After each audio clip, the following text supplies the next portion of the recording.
China news. Oil company giant faces US blacklist amid South China Sea tensions. A major Chinese oil company faces being blacklisted from the US over alleged military links, escalating tensions ahead of President-elect Joe Biden taking office. China National Offshore Oil Corporation, CNOOC, the nation's third biggest oil company, looks set to be added to a list of firms owned or controlled by the Chinese military, Reuters reports. The US is also poised to add China's top chipmaker SMIC to the list, which curbs companies' access to US investors.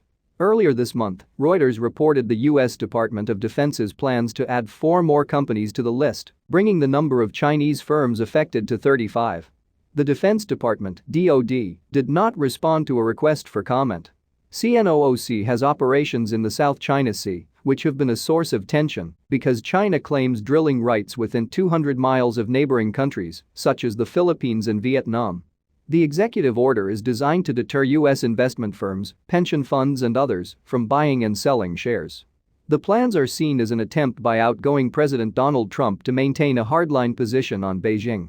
Hua Chunying, China's foreign ministry spokesperson, said in a press conference on Monday that the Eastern superpower opposes politicizing these firms.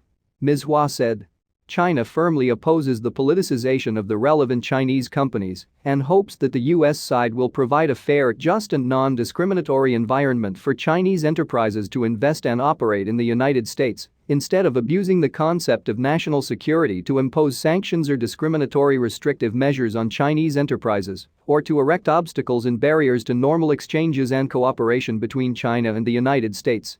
Chinese President Xi Jinping appeared to criticize President Trump this month after arguing for trade openness and seclusion.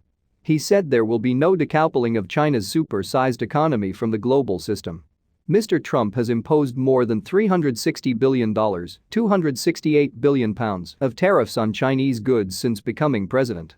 Beijing retaliated with $110 billion of its own tariffs on American produce. Mr. Xi said, "Openness enables a country to move forward while seclusion holds it back."